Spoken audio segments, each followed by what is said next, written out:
welcome to Parrot. Thank you for joining us. We wanted to explain a little bit about our project.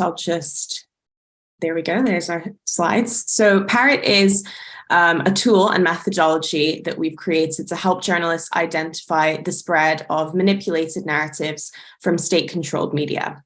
So I'm just going to introduce who we are. I'm Venetia, I work for the Times and Sunday Times, and I'm joined by my team, Ade, now from the New York Times, Alessandro from Ippen Media, and Simone, also from Ippen Media. So we're just going to describe the problem that we faced. So we all know that propaganda is a problem. It aims to change people's minds and advance a specific agenda. And doing this well requires going unnoticed. And as a professor of mathematics, De San Martino points out in his research, tools that detect and expose propaganda campaigns should render them increasingly inefficient, which is what we've tried to contribute to. So a little bit about our motivations for this. Well, as journalists and members of the public, propaganda and fake news is obviously of great concern. You might have read in Reuters Institute's most recent report that trust in news is on the decline globally. And on the slides here, you can see a few examples of manipulated narratives that have already been disseminated. So we wanted to help journalists be aware of what narratives are being propagated so that they can get to the bottom of what's really going on and communicate a fact-based narrative. So now my colleague Ade is going to run us through a bit about how we approach this problem. Thanks, Venetia. Hello, everyone. Our approach was basically to take inspiration from existing research. So we did a literature review before we started our project, and we focused on research by De San Martino, specifically a paper titled A Survey on Computational Propaganda Detection. What that paper focused on was surveying the state of the art on computational propaganda detection, and essentially broke down the approaches by other researchers into two communities, so the natural language processing community and the network analysis communities.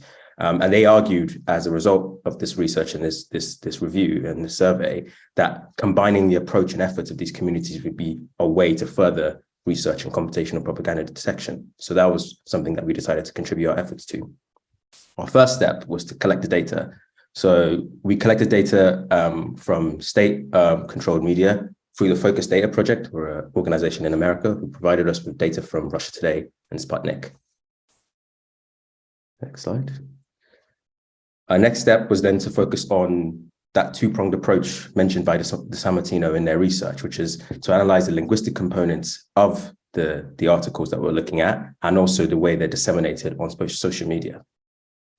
So on linguistic analysis, what we did was to firstly cluster those articles into topics, which we could then group into what we called narratives.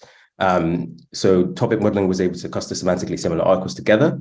And then once that was done and we had a list of topics, we were able to then pass those topics and articles through a pre-trained out-of-the-box machine learning model, which was able to identify specific examples of propagandistic content within the text and label each article and score it on propagandistic content. The next step in dissemination was to analyze the URLs that were shared with these articles. So our social media platform of choice was Twitter because of its ubiquity among journalists and the way news is spread around. So we analyzed, basically collected data from Twitter on each article, collected data on the retweets, the users, and the way those articles were shared in order to determine whether those articles had been spread in some way that we could classify as manipulated. Our initial idea was to create some sort of early warning system, as you can see in this diagram here, which would essentially trigger, after reaching some predefined threshold, it would alert users to a possibly manipulated narrative. This was a very big scope for our project. So in this current iteration, what we've decided to do is just to present some of those metrics on a front end, which my colleague Simone will now demonstrate for you. Hi, everyone. So for this fellowship, we created a website. One second. Yes. So we created a website that you can reach at parrot.report. And as you can see, this is the homepage that shows up first. And here we collected some of the automatically generated topics that our system found. And we selected some of them that coincide with the most known manipulated narratives of this last year. So some of you, or most of you probably will know them. So there is an allegation coming from us, from Russia, that the US funded the biolabs in Ukraine. And also Russia accuses the Ukraine of being a Nazi state and used that as a reason to invade the country, and many more that you can see here. So feel free to explore it. For now, I want to focus on one of the articles. As you can see, there is a button, open report, that will lead you to detailed analysis on how that specific article was spread and what linguistic content it contains, as Ademola also already explained. So I already pre-opened one of the articles, this one. So I'm going to go to the dashboard. When you open the dashboard for specific articles, you will get, of course, here the article itself, what topic does it belong to, and some of the articles that it is related to. And for people who don't have time or want to have a quick glance on what we found, this is a summary of all the scores that we found. And the total score, you can see here, 76. So higher scores, it goes from 0 to 100, and higher scores mean a higher probability that this article has been used as part of a propaganda campaign to manipulate a narrative. And it consists of 4 subscores. And the end result is basically very simple, an average of those. And the subscores are the source. So where does the article come from? Because some sources are more known for this information than others. The content in terms of language. And then what coordination did we observe in social media, and also the bots. So since we don't have much time, I just jump in the most interesting part of the dashboard. So let's go to the language. Here you can see that, here this article has scored 64 out of 100 when it comes to language. And we evaluate this score by looking at what our AI model detected in terms of propagandistic techniques. So these techniques have basically been studied since the 1930s, and they are widely used in propagandistic efforts to manipulate ideas and behavior. And here you can see 2 types of these. So one is name calling, which has been found twice in this article, and one is loaded language. And here also you can see them highlighted in the article. So you get an idea of what the effort was behind writing this piece. And we don't only look on the specific article, we also analyze everything that has happened within the topic.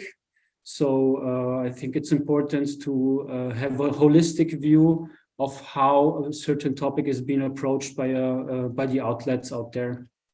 And here you can see how it is distributed. So this topic, for example, contains a lot of loaded language, a lot of name calling, appeal to fear and prejudice, which makes sense considering what it is about. So now we go to the part where we analyze the social media. And since the question has come up several times, so this part is actually language agnostic. So it works with any language out of the box, because we actually just look at the network itself, and we look at how the information has been spread. So the basic approach is to look at this as a graph. So imagine one user shares an article, and then after a while somebody else shares it, and after a while somebody else shares it. And so the thing we look at is how fast does this happen and how often. And here you can see a bunch of statistics that basically tell you, okay, how much of this coordinated behavior, this fast and coordinated behavior, can be observed in the sharing of the article. And you get also some insights on what hashtags were used, what users were involved, and so on. And you get also a visualization of this spreading. So here, bigger accounts have been retweeted more often. And as you can see in the visualization, you get some communities that have their distinct colors. And the more tightly they are connected, the more coordination we detected there. So this means that, for example, this group of users, they acted very fast together and so on. So, yeah. And the last one is the bot-like activity. So, of course, bots can be used in a very useful manner, but it is also very well known that they have been used to do not useful stuff. For example, pushing manipulated narratives. And here you get an overview of the users that we observed that show bot-like activity. And what that means is that they even act faster than a human user, of course, because bots can react within milliseconds. And so what we do here is we list the users that have an average sharing time that is less than 5 seconds, and they do so repeatedly. So it's not only once or twice, but they do, as you can see, several times. And so we assign them a higher probability of being bots. And just for comparison and for science, we also added the score that comes from Bodometer.